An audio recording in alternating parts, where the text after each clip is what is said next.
everyone, this is going to be a quick video क्योंकि मेरे भी बोर्ड एग्ज़ाम है। अभी कल बोर्ड एग्ज़ाम है मेरा, है ना। जल्दी बोलूँगा। तो इंग्लिश लिटरेचर का पेपर कैसे लिखें। By the way, notes description में मैं एडिट नहीं करने वाला, देख लेना जिसको चाहिए। साइंस के नोट्स हैं, अच्छे बहुत सुंदर नोट्स हैं, अभी बनाए हैं करंट सिलेबस के। एनीवेज, जितना बड़ा आंसर, जितना सुंदर आंसर और जितना ईजी टू रीड आंसर, उतने ज़्यादा मार्क्स मिलेंगे तुमको। मेरे इंग्लिश में 94 आए थे आई थिंक। हाँ, 94 ही आए थे लिटरेचर में आउट ऑफ 100। तो और मैंने ये 13 घंटे की पढ़ाई में किया था, मतलब एग्ज़ाम के एक दिन पहले 13 घंटे की मैराथन पढ़ाई की थी। 10th ग्रेड में इनसेन फॉर दैट गाय। अभी तो पढ़ लेता हूँ मैं, बहुत साइड ट्रैक हो रहा हूँ। जितना बड़ा, जितना सुंदर और जितना साफ़ सुथरा तुम्हारा आंसर होगा, उतने तुमको मार्क्स मिलेंगे। तो क्या करना है तुमको, मेन चीज़ आंसर बड़ा लिखना है, कैरेक्टर्स बड़े लिखने हैं। और अगर तुमको कीवर्ड्स पता है, इंपॉर्टेंट पॉइंट क्या है तुम्हारे आंसर का, तो तुम क्या डिलीवर करना चाहते हो, क्या छोटी सी बातें हो तुमने लंबा चौड़ा एक्टिव पैसिव में घुमा फिरा के लिखा है, उसको अंडरलाइन करना। तुम्हारे टीचर्स बोलेंगे कि आईसीएसई के चेकर्स अच्छे होते हैं, ये होते हैं, वो समझ जाते हैं तुम घुमा फिरा के लिख रहे हो। कुछ नहीं होता, ठीक है। मैं घुमा फिरा के लिख के था, 94 आ गए।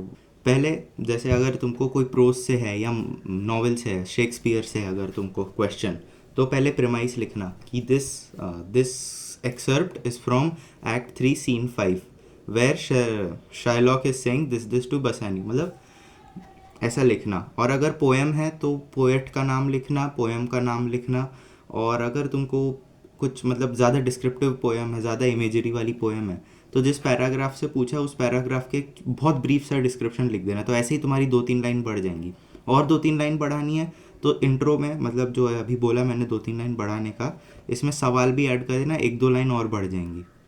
फिर पर मार्क, जितने तुम्हारे मार्क का सवाल है, सपोज 3 मार्क का सवाल है तो 6 कीवर्ड्स होने चाहिए at least, that it is the bare minimum. तुम 5 लिखोगे तो तुमको मिलेंगे, 3 मार्क का पेपर है तो 3 मार्क का क्वेश्चन है तो 2.5 मार्क मिलेंगे, ऐसा होता है। अंडरलाइन करो जो भी तुम्हारे सवाल हैं। जैसे अब मुझे याद ही नहीं आ रहा है यार, 2 साल पहले पढ़ा था इंग्लिश का। ब्लू बीडी समझ लो, तो क्रोकोडाइल का जो डिस्क्रिप्शन है उसमें कि ही एट प्यूट्रेड स्टफ, ये सब तो प्यूट्रेड है ऐसे, मतलब एवरीडे लैंग्वेज नहीं है ना, उसको भी कीवर्ड जैसे कंसिडर कर सकते हो, है ना। काउंट करते हैं वो लोग, इतने लीनियंट चेकिंग होती है 10th में, तो उसको अंडरलाइन कर देना।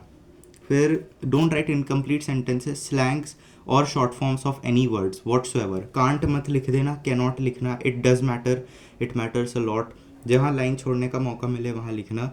सेंटेंसेस इनकम्प्लीट मत लिखना। जैसे तुम्हारे सेंटेंस में तुमने आंसर में लिखा है कि वाई, क्वेश्चन है कि वाई डिड जेन थॉमसन से दिस टू जो थॉमसन, मतलब कुछ तो ऐसा है, और फिर तुम बहुत लंबा चौड़ा सा रीज़न लिखते हो, सब कुछ कीवर्ड्स लिखते हो और लास्ट में लिख देते हो दैट्स वाई।